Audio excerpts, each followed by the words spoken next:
اور یہی تعلیم آپ نے صحابہ کو بھی دی۔ حدیث مبارکہ میں ہے اللہ رب العزت جس بندے سے خوش ہوتے ہیں اس کو نرم دل عطا فرما دیتے ہیں۔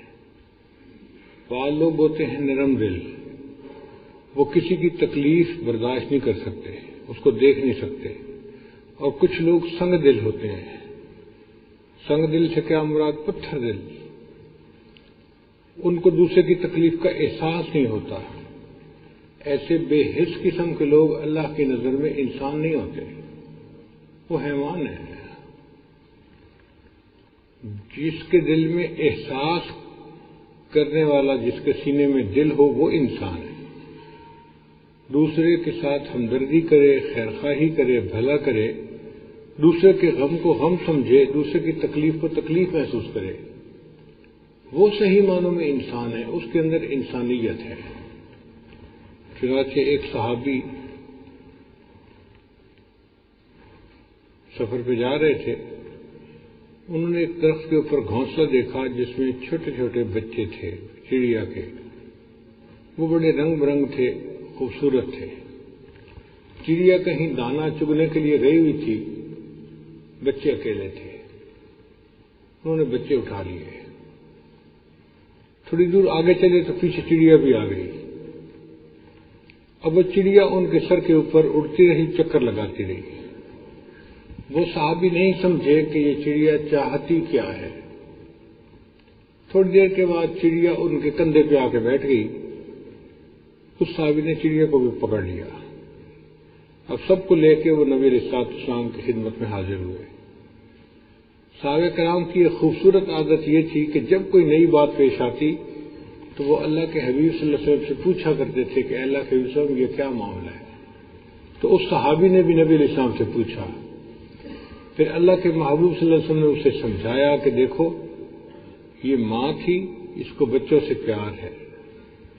جب یہ دانہ لے کے اپنے گھونسلے میں واپس آئی تو بچوں کو نہیں پایا تو یہ تڑپ گئی کہ میرے بچے کہاں گئے۔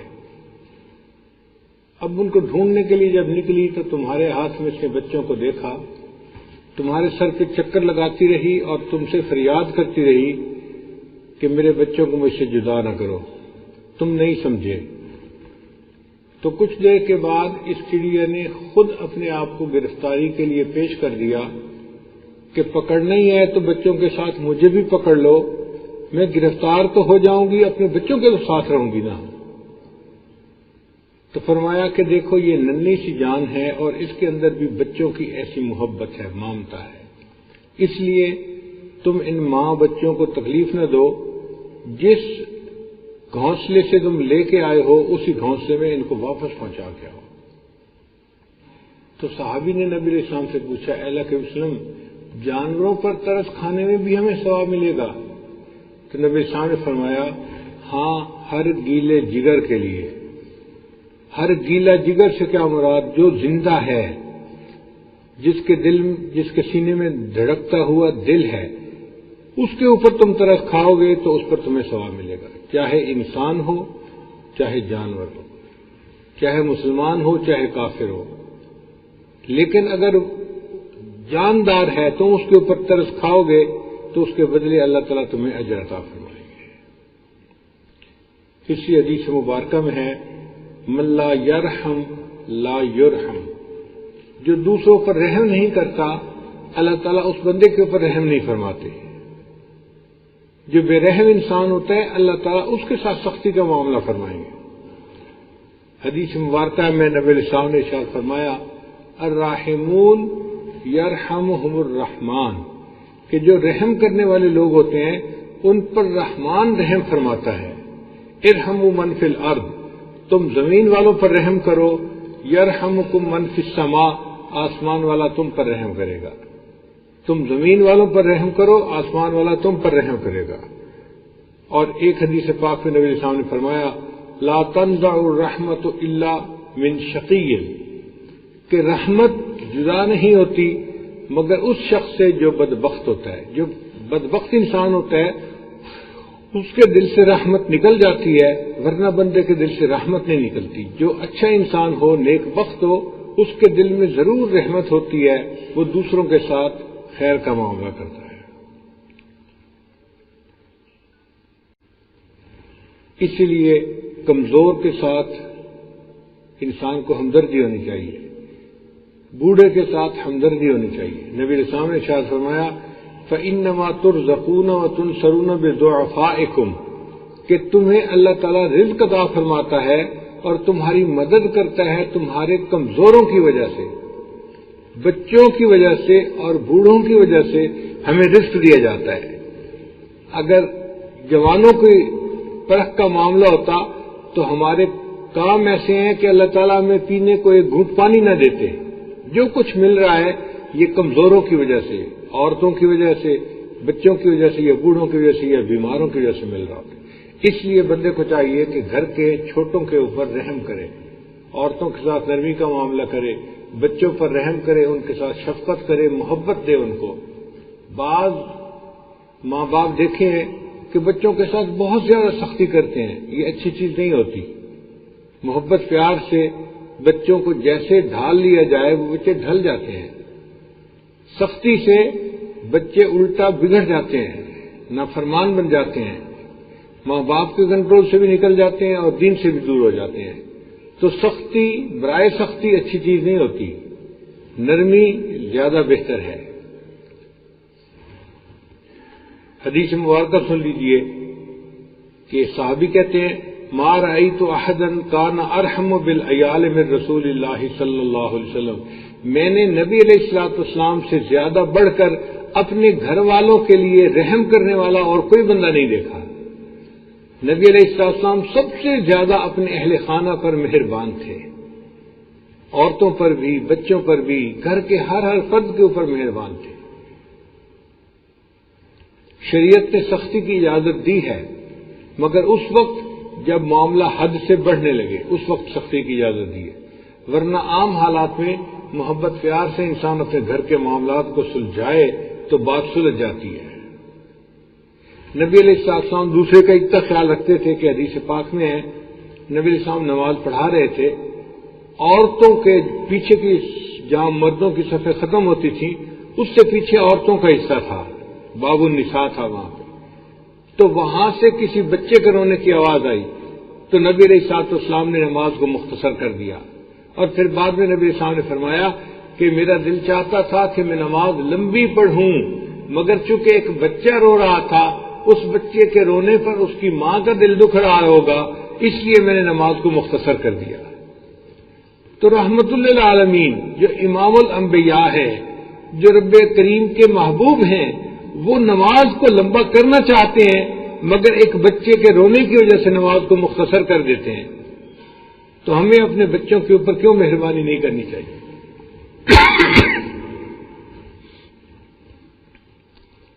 ایک حدیث مبارکہ میں خواب و خسرہ، خسارہ پا لیا، نقصان اٹھا لیا اس بندے نے، من لم یجعل اللہ تعالی فی قلبہ رحمۃ للبشر، جس کے دل سے اللہ نے بشر کے لیے رحمت کو نکال لیا ہو، یعنی دوسرے بندوں کے لیے جس کے دل سے رحمت کو نکال لیا، وہ بندہ تو برباد ہو گیا، اس کو تو نقصان ہو گیا، اس نے اپنا بہت بڑا نقصان کر لیا کہ اس کے دل سے اللہ نے رحمت ہی کو نکال لیا۔ آج کل ہم اپنے معاشرے میں بعض جگہوں پر سختی دیکھتے ہیں جس کی اصلاح کی ضرورت ہے۔ مثال کے طور پہ عام طور پہ دیکھا ہے کہ حفظ کی کلاس کے بچے چھوٹے ہوتے ہیں، 7 سال، 5 سال، 10 سال کی عمر کے، اب وہ چھوٹے بچے بیچارے سہم جاتے ہیں، خوفزدہ ہو جاتے ہیں، ان کو سبق اچھی طرح یاد ہوتا ہے، وہ گھر میں اپنی ماں یا باپ کو سنا کے سبق جاتے ہیں، ٹھیک سناتے ہیں، استاد کے سامنے جب بیٹھتے ہیں تو استاد کے روب کی وجہ سے وہ بھول جاتے ہیں۔ اب استاد اگر نرمی سے ان کو نہ سکھائے تو وہ بچے پھر غلطی کرتے ہیں، اور اگر استاد کے ہاتھ میں ڈنڈا بھی ہو تو پھر اور زیادہ خوفزدہ ہو جاتے ہیں، چھوٹے بچے ہوتے ہیں نا۔ تو ہم نے دیکھا ہے کہ ایسے قاری حضرات پھر بچوں کو مارنا شروع کر دیتے ہیں، اور یہ بہت بری عادت ہے، انتہائی بری عادت ہے۔ چھوٹے بچوں کو مارنا نہیں چاہیے، مارنے سے الٹا بچے بگڑ جاتے ہیں، ڈھیٹ ہو جاتے ہیں، ان کا ذہن کام نہیں کرتا۔ جو بچہ 1 منٹ میں لائن یاد کر لیتا تھا وہ 1 گھنٹے میں بھی لائن نہیں یاد کر سکتا، ان کے سبق رک جاتے ہیں، اور پھر 2 مہینے 3 مہینے سبق رکا ہوا ہوتا ہے، اور وہ بچے کو کہتے ہیں نہیں پیچھے یاد کرو پھر آگے چلیں گے۔ بھئی سبق روکا کیوں؟ سبق روکنے کی کیا ضرورت تھی؟ اگر پیچھے سے سبق یاد نہیں تھا تو اس سے ایک کی جگہ 2 پارے سن لیتے، 2 کی جگہ 3 پارے سنتے ایک دن میں۔ زیادہ پڑھنے سے بچہ جلدی یاد کر لیتا ہے، مارنے سے یاد نہیں کرتا۔ سختی کرنا اس کا حل نہیں ہے۔ ہمارے ایک دوست ہیں بیرون ملک میں، عالم ہیں،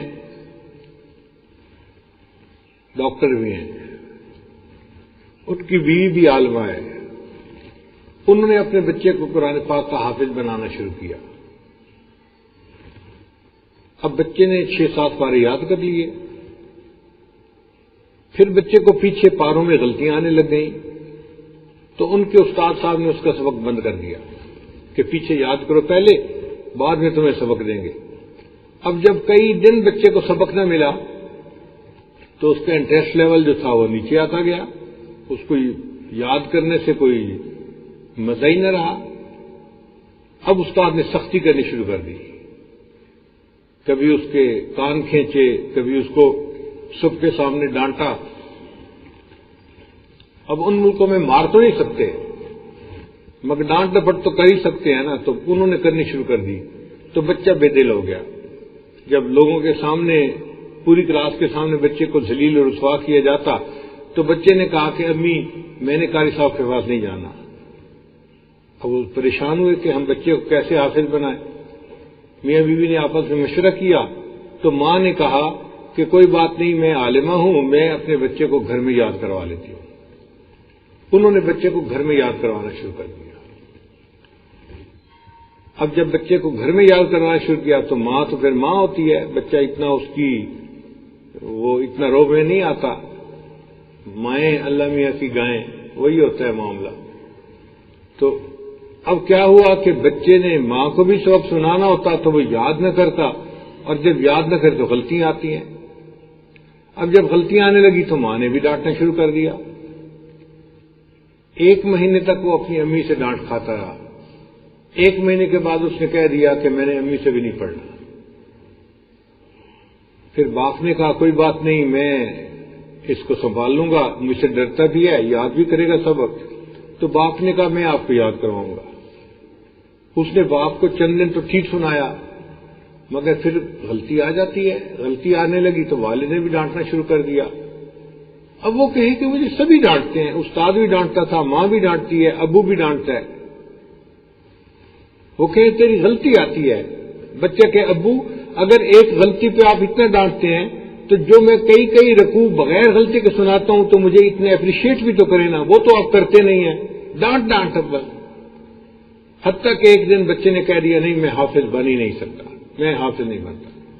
اب جب بچے نے انکار کر دیا کہ میں حافظ بن ہی نہیں سکتا تو ماں باپ کو فکر لاحق ہوئی، بچے کو کیسے سنبھالیں۔ وہ اس کو لے کے عمرے پہ آ گئے۔ عمرے پہ انہوں نے میرے سامنے مسئلہ رکھا کہ جی بچہ ہے، ذہین بہت ہے، کلاس میں فرسٹ آتا ہے، اسکول میں حفظ کے بارے میں یہ کہتا ہے کہ جی میں تو حافظ بن ہی نہیں سکتا، اس لیے میں نے نہیں بننا۔ میں نے بچے سے بات چیت کی تو مجھے پتہ چل گیا کہ مسئلہ کیا ہے۔ میں نے کہا اچھا میں آپ لوگوں کا مسئلہ حل کرواتا ہوں۔ میں نے ان کو بٹھایا، میں نے کہا کہ پہلی بات تو میں ماں باپ سے یہ وعدہ لیتا ہوں کہ آپ لوگ آج کے بعد بچے کو کبھی بھی نہیں ڈانٹیں گے۔ والد نے بھی وعدہ کیا، اس کی والدہ نے بھی وعدہ کیا۔ اب جب انہوں نے وعدہ کیا تو پھر میں نے بچے کو کہا کہ دیکھو بھائی میں نے آپ کے والدین کو ڈانٹ سے مار سے تو روک دیا ہے، اب میری ذمہ داری آ گئی۔ اب رہی بات یہ کہ کچھ آپ کی بھی ذمہ داری ہے، پوری کریں۔ اس نے کہا جی کیا ذمہ داری ہے؟ میں نے کہا ذمہ داری یہ ہے کہ آپ نے ایک پارے کو دن میں 3 دفعہ پڑھنا ہے۔ بار بار پڑھنا ہے نا تو پڑھو بھائی، کوئی مسئلہ نہیں۔ اس نے کہا جی کوئی بات نہیں، میں 3 دفعہ پڑھ لوں گا۔ اب اس نے ایک پارے کو صبح دوپہر شام دن میں 3 مرتبہ پڑھنا شروع کر دیا۔ والد کو میں نے کہا کہ دیکھو اس کی اگر 10 غلطیاں نکلیں تو بھی کچھ نہیں کہنا، 50 غلطیاں نکلیں تو بھی کچھ نہیں کہنا، 100 غلطیاں پارے میں نکلیں تو بھی آپ نے کچھ نہیں کہنا، صرف آپ نے غلطی بتا دینی ہے کہ بچہ تم یہ غلط پڑھ رہے ہو، ٹھیک یہ ہے، بس اس سے آپ نے سننا ہے۔ لیکن یہ دن میں 3 دفعہ پارا آپ کو سنائے گا۔ پھر میں نے ماں باپ کو سمجھایا کہ دیکھو جتنا یہ بار بار پڑھے گا نا اتنا اس کی غلطیاں آٹومیٹک ختم ہوتی جائیں گی. تو بار بار پڑھنا اس کا علاج ہے، ڈانٹ ڈپٹ کرنا اس کا علاج نہیں ہے. آپ دیکھیں کبھی سورہ فاتحہ میں غلطی آئی؟ کبھی نہیں آتی. کیوں نہیں آتی؟ بار بار پڑھتے ہیں. ہر بندے کو یاد ہوتی ہے، غلطی کا امکان ہی نہیں ہوتا. اسی طرح جب بار بار قرآن پاک کو پڑھا جائے تو پھر غلطی کا امکان ختم ہو جاتا ہے. چنانچہ والدین نے اس کو کہہ دیا کہ بھئی 100 غلطیاں بھی آئیں تو ہم نہیں ڈانٹیں گے. بچہ حیران تھا، پہلے ایک غلطی پہ اتنی میری بے عزتی ہوتی تھی، اب 100 غلطیوں پہ بھی کوئی مجھے کچھ نہیں کہے گا. میں نے کہا کوئی کچھ نہیں کہے گا، بس تم پڑھو صحیح. بچے نے پڑھنے کا وعدہ کر دیا، اس والد نے اس کو پڑھانا شروع کر دیا. اللہ کی شان دیکھیں، 8 مہینے میں اس بچے نے پورا قرآن پاک یاد کر لیا. پورا جس کا سبق 8 مہینے سے رکا ہوا تھا، ایک لائن آگے نہیں استاد دے رہا تھا کہ جی اس کا سبق کچا ہے، اب اگلے 8 مہینے میں اس نے پورا قرآن پاک یاد کر لیا. پھر اس کے والد نے مجھے فون کیا، حضرت اب تو اس کے قرآن پاک کے ساتھ محبت کا یہ حال ہے، ہم لوگ گاڑی ڈرائیو کر کے دوسرے شہر جا رہے ہوتے ہیں، وہ کار میں بیٹھا ہوا اپنی منزل پڑھ رہا ہوتا ہے. میں نے کہا یہ طریقہ ہے بچے کو قرآن پاک یاد کروانے کا، مار طریقہ نہیں ہے اس کا. تو مار نہیں، پیار، یہ طریقہ ہے پڑھانے کا. ہمارا چھوٹا سا دارالعلوم وہاں شہر میں ہے، حفظ کی اس میں کلاسیں ہیں. وہاں میں نے کچھ سال پہلے اصول بنا دیا کہ استاد بچے کو نہیں مار سکتے. مجھے پتہ چلا جی کہ ان کے سب نے استادوں نے اپنے اپنے ڈنڈے بنائے ہوئے ہیں اور یہ ان ڈنڈوں سے بچوں کی پٹائی کرتے ہیں. ایک دن میں اچانک گیا اور میں نے جا کے تینوں استادوں کے وہ جو ڈنڈے تھے نا وہ لے لیے اور چلا گیا. کچھ دن بعد مجھے پتہ چلا جی اب استادوں نے ڈنڈوں کی بجائے وہ جو پائپ ہوتا ہے نا پانی والا، وہ ٹکڑے رکھ لیے ہیں اور ان پائپوں سے مارتے ہیں، اور پائپ کی مار ڈنڈوں سے زیادہ سخت ہوتی ہے. خیر پھر دوبارہ مجھے جانا ہوا، پھر میں نے ان کے وہ پائپ بھی سب اٹھا لیے. اب استاد مجھے کہہ تو کچھ نہ سکے، لیکن انہوں نے اس کا حل کیا نکالا کہ مکے سے اور تھپڑوں سے مارنا شروع کر دیا. ذرا سی کوئی بات بچے کے تھپڑ لگ رہا ہے، مکے لگ رہے ہیں، اس کے بال کھینچے جا رہے ہیں. پھر مجھے پتہ چلا جی کہ استاد تو پھر سختی کر رہے ہیں. پھر میں نے گیا بیان کیا اور بیان کر کے استادوں کو میں نے سمجھایا کہ آپ لوگ یہ مار والا پہلو ختم کریں اور پیار والا پہلو شروع کریں. بچے کو فضائل سنائیں، ترغیب دیں، اس کی ذہن سازی کریں. بچہ اپنے شوق سے یاد کرنا شروع کرے، مار کی ضرورت نہیں ہے. تو جب میں نے یہ کہا تو ایک بڑے قاری صاحب جو تھے، میرے بچوں کے استاد بھی تھے اور ہمارے ساتھ ان کا رشتہ داری کا تعلق بھی ہے، وہ کہنے لگے حضرت صاحب ایک وقت تھا کہ بچے ڈنڈے کے ڈر سے جو ہے نا وہ یاد کر لیا کرتے تھے، پھر پائپ لگتا تھا تو ڈر سے یاد کر لیا کرتے تھے. اب تو نہ ڈنڈے سے ڈرتے ہیں نہ پائپ سے ڈرتے ہیں، تو اب تو ان کو مکہ مارو تو بھی نہیں ڈرتے. میں نے کہا قاری صاحب اب آپ کے بچوں کی اگر سبق سنانے میں کوئی غلطی آئے نا تو مکہ نہ مارا کریں. کہنے لگے پھر کیا کریں؟ میں نے کہا گولی مارا کریں.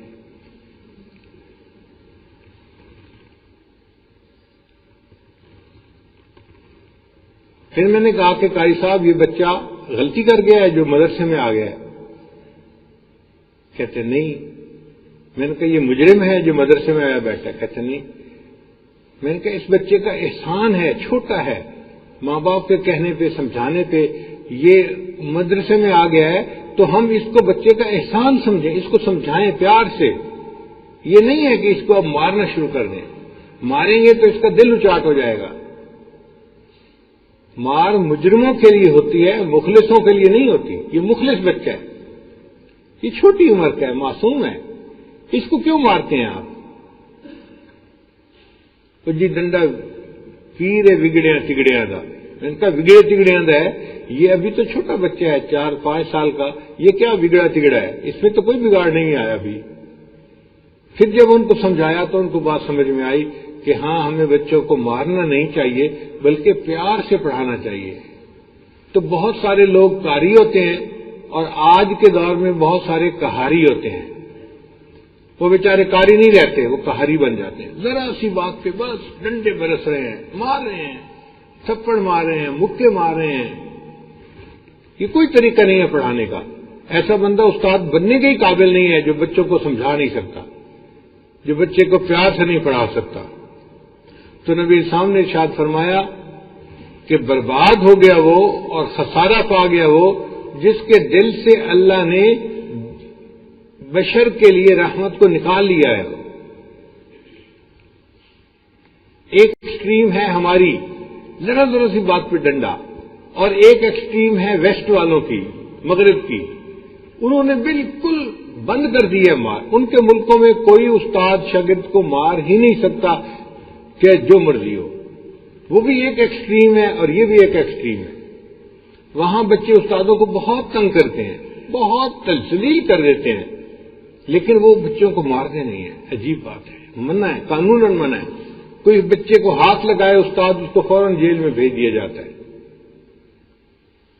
تو ایک وہ ایکسٹریم ہاتھ ہی نہیں لگا سکتے، اس لیے پھر وہ لوگ جو ہے اسلام کے اوپر اعتراض کرتے ہیں، وہ دیکھو جی اسلام نے تو مارنے کا حکم دیا ہے، اور اس سے دین سے لوگوں کو دور ہٹاتے ہیں۔ ایک دفعہ میں ایک جگہ بیٹھا تھا تو ایک آدمی جو ہے کہنے لگا، او جی یہ دین اسلام بھی کیا دین ہوا جو عورتوں کو مارنے کا حکم دیتا ہے؟ میں نے کہا کہ کب مارنے کا حکم دیتا ہے؟ کہنے لگا جی جب وہ برائی کرے۔ تو میں نے کہا اچھا اگر وہ برائی کرے تو پھر کیا اسے حلوہ کھلانا چاہیے بتائیں؟ پھر چپ ہو گیا، پھر اس کے پاس کوئی جواب نہیں تھا۔ میں نے کہا شریعت نے کہا ایک حد ہے، اگر حد کراس ہو رہی ہے تو پھر وہاں سے مار شروع ہوتی ہے، اس سے پہلے نہیں۔ اور شریعت شروع میں مارنے کا حکم نہیں دیتی، خاوند کو کہتی ہے پہلے تم اس سے بولنا بند کر دو اگر وہ تمہاری بات نہیں مان رہی، نافرمان بن رہی ہے، اور اگر پھر بھی نہیں مانتی تو اپنا بستر جدا کر لو، اور اگر پھر بھی نہیں مانتی تو تیسرا درجہ آتا ہے، تو تیسرے درجے میں تو وہی پہنچے گا نا جو ضدی ہوگا اور واقعی نافرمان ہوگا۔ تو شریعت اعتدال کا حکم دیتی ہے۔ اب پتہ چلا کہ neither east nor west, Islam is the best. نہ ہمارے علاقائی جو عادتیں ہیں وہ اچھی ہیں، نہ ان لوگوں کی عادتیں اچھی ہیں۔ جو تعلیمات اسلام نے دی ہیں وہی تعلیمات سب سے زیادہ بہتر ہیں۔ شریعت نے کہا بچوں کو پیار سے پڑھاؤ، پیار رکھو۔ ہاں اگر کوئی جرم کی حد تک پہنچے تو شریعت نے اس کے لیے مار کو جائز قرار دیا ہے۔ نبی اسلام نے ارشاد فرمایا من لم یرحم صغیرنا ولم یوقر کبیرنا فلیس منا، جو چھوٹوں کے اوپر رحم نہیں کھاتا اور بڑوں کا احترام نہیں کرتا وہ ہم میں سے ہی نہیں ہے۔ یعنی نبی اسلام نے فرمایا وہ میری امت میں سے ہی نہیں ہے جو چھوٹوں پر رحم نہیں کھاتا۔ اب ذرا غور کیجئے کہ اس بات کا خیال رکھیں، اگر ہمارے دلوں میں چھوٹوں کے بارے میں احترام نہیں ہوگا یا چھوٹوں کے بارے میں شفقت نہیں ہوگی تو ہم نبی علیہ السلام کی امتی سے گویا خارج ہو جائیں گے۔ بلکہ شریعت تو اس بات کا حکم دیتی ہے اگر کوئی بندہ مشکل میں ہو تو ہم جیسے بھی ہو اس مشکل میں اس کی مدد کریں۔ نبی سامنے فرمایا من یسر علی معسر یسر اللہ علیہ فی الدنیا والآخرہ، جو بندہ کسی مشکل میں پڑے ہوئے بندے کی مشکل کو آسان کر دیتا ہے، اس شخص پر اللہ اس کے لیے دنیا اور آخرت کی مشکلوں کو آسان کر دیتا ہے۔ کتنا بڑا اجر ہے کسی کی مشکل میں اس کے کام آنا۔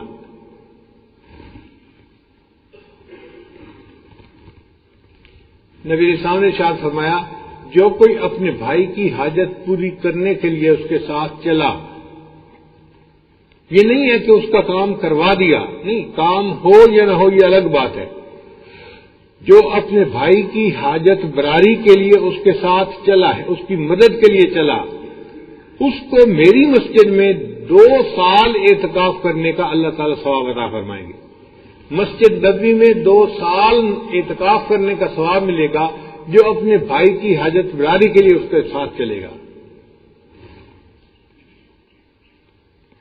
اور ایک حدیث پاک میں نبی صلی اللہ علیہ وسلم نے فرمایا من کان فی حاجت اخیہ کان اللہ فی حاجتہ، جو شخص اپنے بھائی کی حاجت پوری کرنے کے لیے اس کے ساتھ ہوتا ہے اتنی دیر اللہ تعالیٰ اس بندے کی حاجتوں کو پورا کرنے میں لگا رہتا ہے. اللہ اس کی حاجت پوری کرنے میں لگا رہتا ہے جو اپنے بھائی کے کام کرنے میں لگا ہوتا ہے. اس سے اندازہ لگائیے کہ شریعت نے اپنے بھائی کے کام کروانے کو کیا رتبہ عطا فرمایا ہے. کسی کے دکھ کو بانٹنا، اس کو محسوس کرنا اللہ کو بہت پسندیدہ ہے. ہماری نفلوں سے، نمازوں سے بڑھ کر یہ عمل ہے.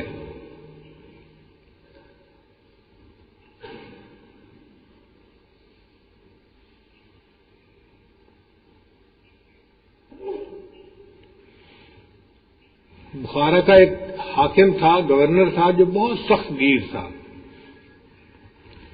ذرا ذرا سی بات پہ لوگوں کو پٹائی کرواتا تھا، مارتا تھا، ان کو جیل میں بند کر دیتا تھا. لوگ اس سے بہت تنگ تھے. ایک دفعہ وہ جا رہا تھا تو اس نے ایک خارش زدہ کتے کو دیکھا، بیمار کتے کو دیکھا. تو اس نے اپنے ایک سپاہی کو کہا اس خارش کتے کو لے جاؤ اور اس کے زخموں پر کچھ مرہم لگاؤ اور اس کو سردی سے بچاؤ اور اس کے کھانے پینے کا خیال رکھو. اللہ کی شان کے اس کے سپاہی نے کتے کا خیال رکھا اور کتا صحت مند ہو گیا. کچھ عرصے کے بعد حاکم مر گیا. جب فوت ہو گیا تو کسی نے اس حاکم کو خواب میں دیکھا. اس نے کہا سناؤ بھائی تمہارے ساتھ کیا بنا. حاکم نے کہا کہ جب اللہ تعالیٰ کے حضور پیشی ہوئی تو اللہ تعالیٰ نے فرمایا کہ تو بھی کتا ہی تھا. مجھے یہ فرمایا کہ تو بھی کتا ہی تھا، میرے بندوں کے ساتھ سختی کرتا تھا، جیسے کتا بھونکتا ہے نا، کاٹتا ہے، تو بھی اسی طرح میرے بندوں کے ساتھ کرتا تھا. لیکن تو نے چونکہ ایک کتے کے ساتھ بھلائی کی، اس وجہ سے میں نے تیرے گناہوں کو معاف کر دیا، تجھے جنت عطا فرما. ایک کتے کے ساتھ بھلائی پر اگر اللہ تعالیٰ کسی بندے کو جنت عطا فرماتے ہیں، ہم اگر کسی انسان کے ساتھ بھلائی کریں گے اللہ تعالیٰ ہمیں کیوں نہیں جنت عطا فرمائیں گے. حضرت شیخ الحدیث مولانا زکریا رحمۃ اللہ نے ایک بڑا خوبصورت واقعہ لکھا ہے. وہ فرماتے ہیں کہ ربی بن سلیمان ایک بزرگ تھے. وہ حج کے ارادے سے اپنے گھر سے نکلے اور گھر کے قریب ہی کوفہ شہر تھا. وہاں وہ پہنچے کہ میں یہاں سے کوئی جانور کرائے پہ لے کے اور حج کے قافلے کے ساتھ روانہ ہو جاتا ہوں. جب وہ اونٹ لینے کے لیے جا رہے تھے تو انہوں نے دیکھا کہ ایک عورت ایک جگہ پر بیٹھی ہوئی ایک مردار جانور کا گوشت کاٹ رہی ہے. تو انہوں نے کہا کہ یہ تو گدھا یا خچر ہے، مرا پڑا ہے، اور اس خچر کا یہ گوشت کیوں کاٹ رہی ہے.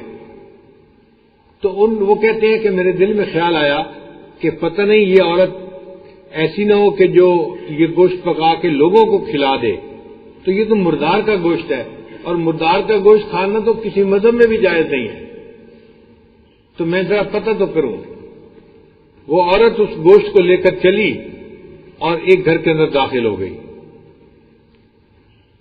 وہ کہتے ہیں تھوڑی دیر کے بعد میں نے اس گھر کا دروازہ کھٹکھٹایا تو اندر سے ایک جوان اور لڑکی کی آواز آئی، کون ہے؟ میں نے پوچھا کہ میں پتہ کرنے آیا ہوں کہ ایک عورت یہاں پر مردار کا گوشت لے کے آئی ہے، تو اس کی کیا وجہ ہے؟ اس نے کہا کہ دیکھو ہم لوگ سادات میں سے ہیں، سید گھرانے میں سے ہیں، اور گھر میں صرف عورتیں ہیں. جو گھر کا مرد تھا، ذمہ دار تھا، وہ فوت ہو گیا. اب پیچھے گھر والوں کو سپورٹ کرنے والا کوئی نہیں ہے، اور ہمارے اوپر چوتھا دن فاقے کا گزر رہا ہے اور کچھ کھانے کو نہیں تھا. تو یہ میری ماں تھی جو گئی اور ایک مردار کا گوشت لے کے آئی. ہمارے لیے اس حال میں مردار کا گوشت کھانا بھی جائز ہے. تو تم ہمارے حال کی تحقیق میں مت پڑو اور ہمیں لوگوں کے سامنے رسوا نہ کرو. جب اس نے یہ بات کہی تو وہ کہنے لگی کہ میرے دل میں خیال آیا کہ میں حج پہ جا رہا ہوں، فرض حج تو میں نے کیا ہوا ہے، کیا بہتر نہیں کہ میں اپنے پیسے جو ہیں وہ ان عورتوں کو دے دوں جن کے پاس کھانے کو کچھ نہیں، 4 دن سے فاقے میں ہیں. وہ کہتے ہیں کہ میرے پاس کوئی 300 دینار تھے. میں نے اس لڑکی کو پکڑا دیے اور کہا کہ یہ میری طرف سے تمہارے لیے ہیں، تم اس سے حلال کھانا کھاؤ اور اللہ تعالیٰ تمہیں حلال میں برکت عطا فرمائے. وہ کہتے ہیں میں واپس آ گیا، لیکن دل میرا بڑا غمزدہ تھا. میں نے حج کا ارادہ کیا تھا، میں نے بڑے خواب دیکھے تھے، حج کروں گا، طواف کروں گا، عرفات کے میدان میں دعائیں مانگوں گا، اور اب میں نہیں جا رہا تھا۔ خیر کئی دفعہ تو اس بات کو یاد کر کے میری آنکھوں میں آنسو آ جاتے کہ میرا حج اس سال مس ہو گیا۔ وہ کہتے ہیں کہ جب حج مکمل ہو گیا تو حاجیوں کے قافلے واپس آنے لگ گئے، تو میرے دل میں خیال آیا بھئی جو لوگ حج کر کے واپس آئے ہیں کم از کم میں جا کے ان کو تو مبارکباد دے دوں۔ تو میں جس قافلے کو جا کے ملا، السلام علیکم، وعلیکم السلام، اللہ آپ کا حج قبول کرے۔ وہ کہ جی اللہ آپ کا بھی حج قبول کرے۔ میں کہوں میں نے تو حج نہیں کیا۔ وہ کہ سبحان اللہ، کیا بہانے کرتے ہو، فلاں جگہ مینا میں آپ سے میری ملاقات ہوئی، اس جگہ عرفات میں ملاقات ہوئی، اس جگہ رمی جمعار کے موقع پہ آپ سے ملاقات ہوئی، اور اب آپ کہتے ہیں میں حج پہ نہیں گیا، اللہ ہماری حج قبول کرے تو آپ کی بھی حج قبول کرے۔ پھر میں دوسرے قافلے کے پاس گیا، وہاں بھی یہی ہوا۔ کہتے کہ کئی قافلوں کے پاس میں گیا، سب نے کہا کہ تو ہم نے تو آپ کو حج میں دیکھا ہے۔ پھر کوفہ کے لوگ واپس آئے جو شہر کے تھے میرے، میں نے ان کو مبارکباد دی تو انہوں نے بھی مجھے مبارکباد دی، اللہ آپ کا بھی حج قبول کر لے۔ میں نے کہا بھائی میں تو حج پہ نہیں گیا۔ ان کا یار کوئی کرنے والی بات ہے، آپ حرم سے نکلتے ہوئے مجھے نہیں ملے تھے۔ دوسرے نے کہا آپ فلاں جگہ پہ مجھے نہیں ملے تھے۔ تیسرے نے کہا مجھے نہیں ملے تھے۔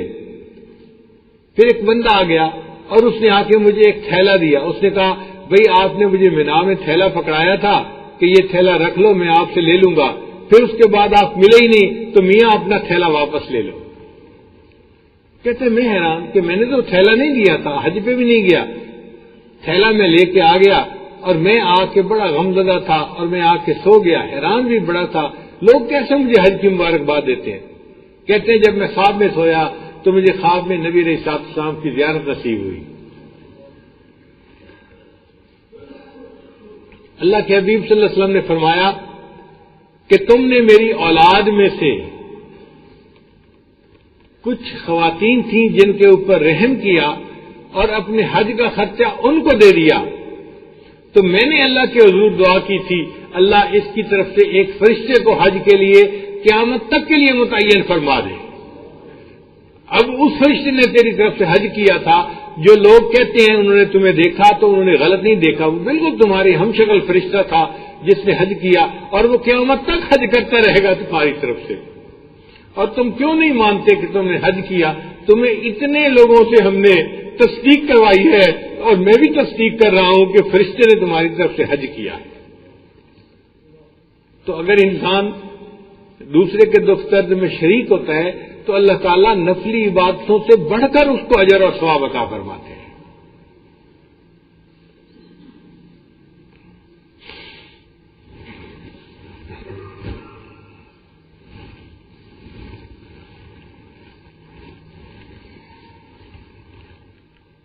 حضرت شیخ حدیث رحمۃ اللہ نے ایک واقعہ لکھا ہے، ایک آدمی تھا، اس نے اپنے غلام کو 4 دینار دیے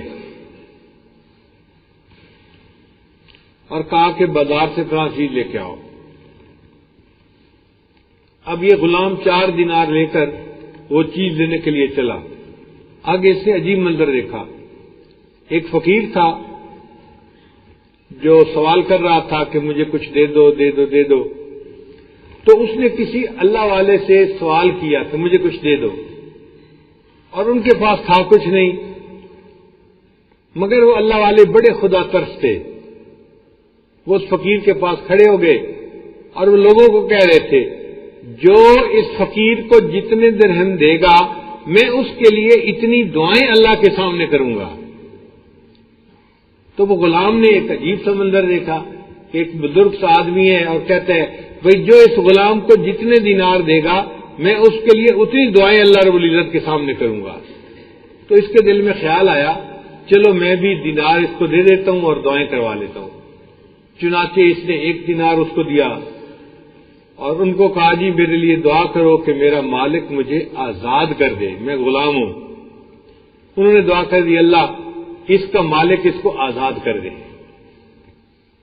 اس نے دوسرا بھی دے دیا۔ اب کیا دعا کروانی ہے؟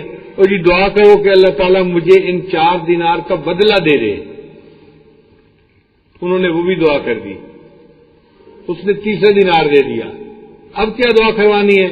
اور جی دعا کرو کہ اللہ رب العزت میرے مالک کو سچی توبہ کی توفیق عطا فرمائے. مالک شرابی کبابی قسم کا تھا. انہوں نے یہ بھی دعا کر دی.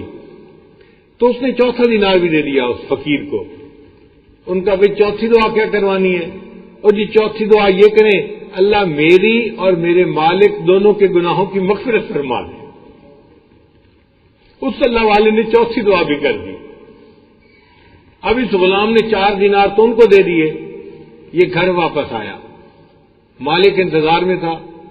اس نے کہا بتاؤ بھائی تم سودا لے کے آ گئے جو تمہیں بھیجا تھا؟ اس نے کہا جی نہیں سودا تو میں نے نہیں لیا, میں نے اس کے بدلے ایک اللہ والے سے 4 دعائیں کروا لی ہیں.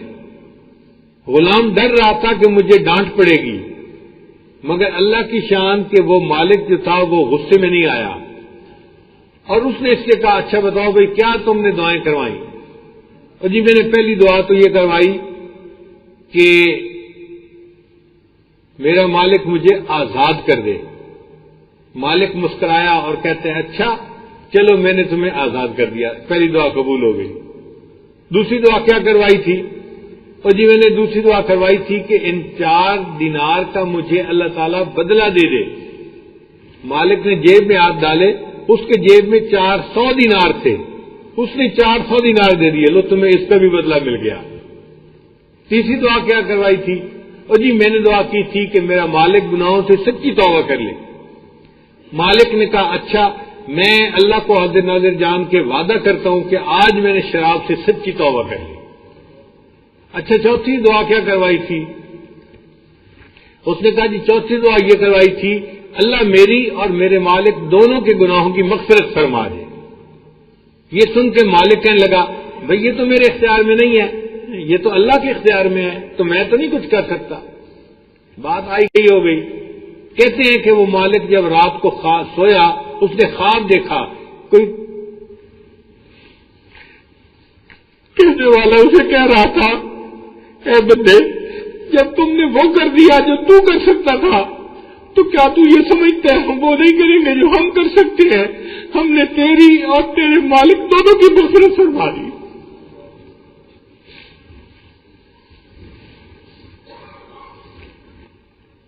اگر تم نے وہ کر دیا جو تم کر سکتے ہو تو پھر ہم وہ کریں گے جو ہم کر سکتے ہیں.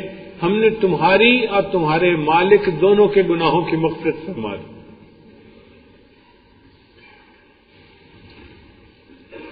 تو جو نرم دل انسان ہوتا ہے اللہ تعالیٰ اس کے گناہوں کو اس طرح معاف کر دیتے ہیں اور اس کی بخشش فرما دیتے ہیں. نبی علیہ السلام نے ارشاد فرمایا حب الناس الی اللہ انفعہم للناس.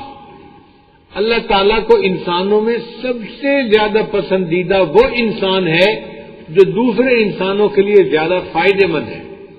جس سے دوسرے انسانوں کو فائدہ ملتا ہے وہ بندہ اللہ کے نزدیک انسانوں میں سب سے زیادہ افضل ہے اور محبوب ہے. اللہ کو وہ بندہ بہت پیارا لگتا ہے.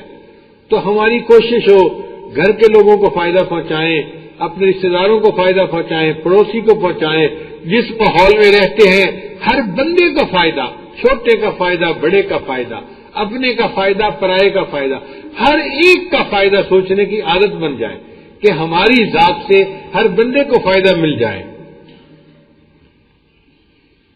اور آخری حدیث مبارکہ نبی صلی اللہ علیہ وسلم نے ارشاد فرمایا احبکم الیہ احبکم الی الناس. میرے نزدیک تم میں سب سے زیادہ محبوب بندہ وہ ہے جو انسانوں میں سب سے زیادہ محبوب ہو. جو بندہ دوسروں کے ساتھ بھلائی کرے گا تو صاف ہے لوگ اس سے پیار محبت کریں گے. تو فرمایا کہ جس سے لوگ پیار کریں گے وہ بندہ میرے بھی سب سے زیادہ نزدیک ہوگا اور مجھے سب سے زیادہ پیارا ہوگا. اگر ہم چاہتے ہیں کہ اللہ کے محبوب صلی اللہ علیہ وسلم ہم سے محبت فرمائیں اور ہم اللہ کے محبوب صلی اللہ علیہ وسلم کے جو ہے وہ پیارے بن جائیں, اس کا ایک ہی طریقہ ہے اللہ کے بندوں سے محبت کریں, ان کی مشکلات دور کریں, ان کی حاجات پوری کریں, ان کے کام آئیں. اور کئی مرتبہ کچھ کرنے کی بجائے محبت کے 2 بول بول دینے سے دوسرے کا دل خوش ہو جایا کرتا ہے. تو ہم دوسرے کی خیرخواہی اور غمخواری تو کر سکتے ہیں نا. اتنے بھی نہ بنے کہ ہم کسی کو دو محبت کے بول ہی نہ بول سکیں. اللہ تعالیٰ ہمیں نرم دل عطا فرمائے اور قیامت کے دن ہمارے ساتھ اللہ نرمی کا معاملہ فرمائے. وآخر دعوانا ان الحمد للہ رب العالمین.